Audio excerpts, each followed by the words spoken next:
Hello buddies, welcome back to the channel. So today's topic is written communication and the impact of body language and the start that does and does not of impact of body language. ये जो हमारे topic है communication skills class 10 session first के और मेरी video का ये third part है।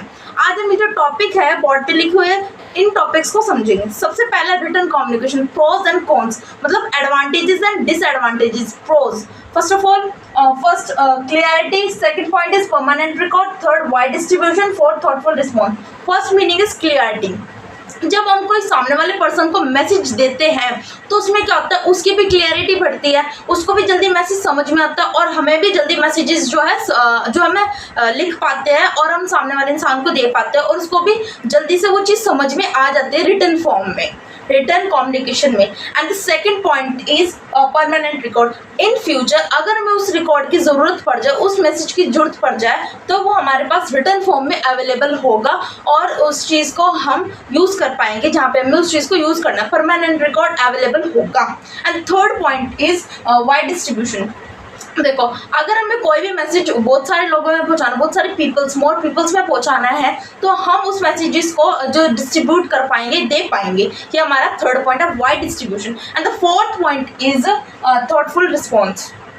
देखो, थॉटफुल रिस्पॉन्स का मीनिंग है कि जो चीज़ हम सोचते हैं वही हम पेपर में लिखते हैं। अब देखो, मैं बोल रही हूँ, अगर मैं अभी खड़ी खड़ी सोचूंगी, बोलूँगी, क्या पता मैं उस चीज़ को गलत बोल दूँ, पर जब हम लिखते हैं तो हम दोबारा सोचते हैं कि हाँ, ये चीज़ मैं ठीक लिख रही हूँ, गलत लिख रही हूँ। तो थॉटफुल रिस्पॉन्स मतलब जो हम सोचते हैं वही हम लिखते हैं। ये तो हमारे pros, advantages of written communication. Let's start the cons, disadvantages of written communication. First point is lack of immediate feedback, second lack of non-verbal cues, third limited emotion expressions, fourth point is language barriers, lack of immediate feedback. इसमें हम ना बातचीत नहीं कर पाते, ठीक है, या हमें फीडबैक नहीं मिलता। सबसे पहले रिटन फॉर्म में जो हम कोई भी चीज़ लिखते हैं उसमें हमें फीडबैक नहीं मिलता। हम ऑरली कोई चीज़ बोलते हैं तो हाँ, हमें किसी ने सामने बता दिया कि हाँ, मेरे अंदर क्या कमी थी, मैंने क्या चीज़ अच्छी करी, क्या इम्प्रूव किया, पर जो रिटन फॉर्म में हमें फीडबैक जल्दी से नहीं मिलता।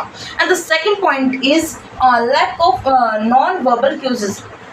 देखो, इसमें हम एक्सप्रेशन से बात नहीं कर सकते। अब मैं आपको वर्बली बोल रही हूँ, अपने हैंड्स का, अपनी बॉडी लैंग्वेज का यूज़ कर रही हूँ, बट जब हम रिटन फॉर्म में लिखते हैं हम अपनी बॉडी लैंग्वेज एंड एक्सप्रेशंस का यूज़ नहीं कर पाती। ये क्या इसकी नेगेटिव पॉइंट, इसकी disadvantages. And the third point is limited emotion expressions.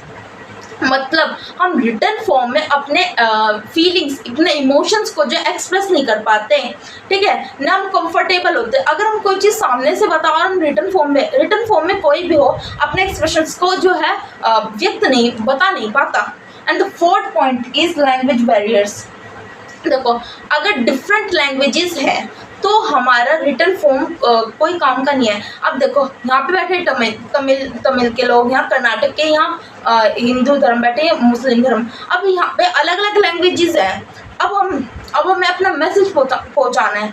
अब हमारा हिंदी में मैसेज लिखा है, उस लैंग्वेज जो है, उस रिटन कम्युनिकेशन, ठीक है, उसका कोई फ़ायदा होगा नहीं, क्योंकि जो और लोग हैं, हिंदुज़्म के जो अलावा लोग हैं, उन्हें तो वो टॉपिक जो है, वो मैसेज जो है समझ में नहीं आएगा। यही जो थे इसके नेगेटिव पॉइंट थे, 4 नेगेटिव पॉइंट्स थे। Lack of immediate feedback, and the second point is lack of non-verbal cues, and the third point is limited emotion expressions, and the fourth point is language barriers. Let's start impact of body language. जब हम expressions से, body language से, ठीक है, smile से हम जब बात करते हैं, हम कम्युनिकेट करते हैं तो उसका क्या इम्पैक्ट पड़ता है हमारी बॉडी पे, ये जो पॉइंट्स है इसके द्वारा हम जो है समझेंगे। सबसे पहला, फर्स्ट, कम्युनिकेशन इन्हेंसमेंट मीनिंग। देखो, जब हमारी बॉडी बिल्कुल स्ट्रेट होती है, इससे हमारी कम्युनिकेशन स्किल्स पर भी जो इफेक्ट पड़ता है और जो हमारी कम्युनिकेशन स्किल्स है वो भी बहुत ज़्यादा इन्हांस होते हैं, मतलब इम्प्रूवमेंट हमें देखने को मिलती है। एक हम हाथ फोल्ड करके बैठे हैं, एक हम बिल्कुल स्ट्रेट बैठे हैं। जो हमारे स्पीकर है, हमारे टीचर है, हमारे बड़े हैं, उनका जो है हमारी तरफ नज़र भी जाती है और अच्छा इम्प्रेशन भी जाता है। And the second point is emotion convenience. इससे हमारे जो है इमोशंस भी दिखते हैं, ठीक है, हमारे मन में क्या चल रहा है, हम जो हमारे स्पीकर उनके लिए हम क्या सोच रहे हैं, क्या हम उनकी रिस्पेक्ट कर रहे हैं नहीं कर रहे हैं। अगर हम हमारी बॉडी लैंग्वेज से ही पता चल जाता है कि हाँ हम सामने वाले इंसान की रिस्पेक्ट कर रहे हैं नहीं कर रहे हैं। जब टीचर की भी छोड़ो, अगर हम किसी से कम्युनिकेट कर रहे हैं ना और हमारे हाथ यूँ फोल्ड है और हम नॉर्मली नहीं बैठे, तो उसमें भी जो है इंटरेस्ट डेवलप नहीं होता या हमें दिखता नहीं है। समझ रहे हो। Third point is relationship building. Body language expression से क्या होता है, हम देखो रिलेशनशिप बिल्ड होता है हमारे जो है हमारे बड़ों के साथ, हमारे स्पीकर के साथ, हमारे टीचर, स्टूडेंट्स, ठीक है, हमारे फ्रेंड्स, सबके साथ अगर हमारी कम्युनिकेशन स्किल्स अच्छी होगी तो क्या है, हमारे रिलेशनशिप बिल्डअप होगा और अच्छे रिलेशनशिप होंगे। And the fourth point is active listening. देखो बॉडी लैंग्वेज, इसमें क्या है कि हम ध्यान से सुनेंगे। Impact of body language, active listening मतलब किसी चीज़ को ध्यान से सुनना। अगर कोई भी टॉपिक है हमारा क्लियर नहीं है, उसको हम ध्यान से सुने। या हमें सर पढ़ा रहे हैं, टीचर पढ़ा रही है, मैम हमें पढ़ा रही है, तो क्या है हमें इस चीज़ को ध्यान से सुनना चाहिए। Impact active listening. And the fifth point is personal confidence. ठीक है, अब body impact of body language से क्या होता है, अगर हम स्ट्रेट बैठते हैं, एक्सप्रेशन से बात करते हैं, अच्छे से रिस्पेक्टफुली बात करते हैं, इससे क्या होता है हमारा पर्सनल कॉन्फिडेंस बिल्डअप होता है। आज हम एक रूम में बोल रहे हैं, कल को हम एक स्टेज पे बोलेंगे जाके, कल को हम डिबेट भी करेंगे, इससे क्या होगा हमारा पर्सनल कॉन्फिडेंस बिल्डअप होगा। यही जो थे 5 पॉइंट्स थे हमारे इम्पैक्ट ऑफ बॉडी लैंग्वेज के। अब हम बात करेंगे does and do not of impact of body language. मतलब कि हमें क्या चीज़ करनी चाहिए, क्या चीज़ हमें नहीं करनी चाहिए। Impact of body language, body language does, first of all first point is maintain good posture, second point is eye contact, third point is smile, fourth point is active listening.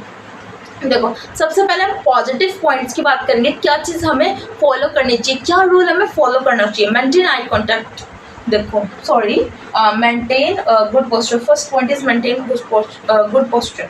देखो सबसे पहले गुड पोस्चर मतलब अच्छा posture. हमें अगर हम खड़े हैं तो हमें बिल्कुल स्ट्रेट खड़ा होना चाहिए, अगर हम बैठे तो बिल्कुल स्ट्रेट हमें बैठना चाहिए, हमारे आर्म्स जो है ऐसे फोल्ड नहीं होने चाहिए। ये नेगेटिव पॉइंट्स में आता है, हमें बिल्कुल स्ट्रेट बैठना चाहिए, first point. And the second point is eye contact. जब भी हम बात या हम कम्युनिकेट कर रहे हैं या फिर हम किसी की बात को सुन रहे हैं, हमारे स्पीकर है उसकी बात को सुन रहे तो उनकी तरफ आई कांटेक्ट करके रखना। ठीक है, नॉर्मली आई कांटेक्ट करके रखना, यही क्या है second point, second positive point. And the third point is smile, कि हमेशा जब भी हमारे स्पीकर हमें पढ़ा रहे तो हमें नॉर्मली स्माइल रखनी चाहिए, इंटरेस्ट दिखाना चाहिए, इंटरेस्ट डेवलप होता है।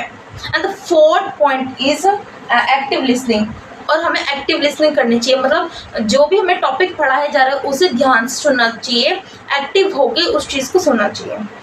एंड अब मैं बात करना चाहूँगी कि नेगेटिव पॉइंट्स डू नॉट, क्या चीज़ हमें नहीं करनी चाहिए। Avoid slouching, the meaning of avoid slouching का हमें आर्म्स फोल्ड करके ऐसे, ठीक है, हमें झुक के, हम जैसे झुक के बैठते हैं हमें ऐसे कभी बैठना नहीं चाहिए। इससे क्या होता है हम डिसरिस्पेक्ट करते हैं अपने स्पीकर को, अपने टीचर्स को, तो हमें ये चीज़ नहीं करनी चाहिए। And the second point is over bearing eye contact. एक हम किसी स्पीकर को देख रहे हैं, एक हम स्पीकर को घूर रहे हैं, मतलब कंटिन्यूसली हम उसको देखे जा रहे हैं, बिल्कुल देखे जा रहे हैं, मतलब गलत नज़र से, बिल्कुल डिसरिस्पेक्टफुल तरीके से हम टीचर जो हमारे स्पीकर उनको देखे जा रहे हैं, हमें ऐसा नहीं करना चाहिए। And the third point is crossed arms, वही पॉइंट है, क्रोज आर्म करके नहीं बैठना चाहिए। And the fourth point is checking the time, बार बार हमें टाइम चेक नहीं करना चाहिए कि हाँ टाइम कब ओवर होगा, ठीक है, ये पीरियड कब ओवर है। हमारे स्कूल्स में भी और हम जो नॉर्मल वीडियो भी देखते हैं उसमें भी कि हम टाइम कब ख़त्म होगा, टाइम कब ख़त्म होगा, ये चीज़ हमें नहीं करनी चाहिए। ये जो था ये हमारे टॉपिक थे आज। ये जो है सेशन फर्स्ट बिल्कुल ख़त्म हो चुका है, इसका एंड हो चुका है। अब मैं स्टार्ट करूँगी सेशन सेकेंड। अगर आपको मेरी वीडियो, ठीक है, आपको मेरी वीडियो में कुछ कमी लगी हो या कोई फीडबैक देना तो आप ज़रूर कमेंट कीजिएगा। मेरी वीडियो पर लाइक शेयर सब्सक्राइब ज़रूर कीजिएगा। धन्यवाद।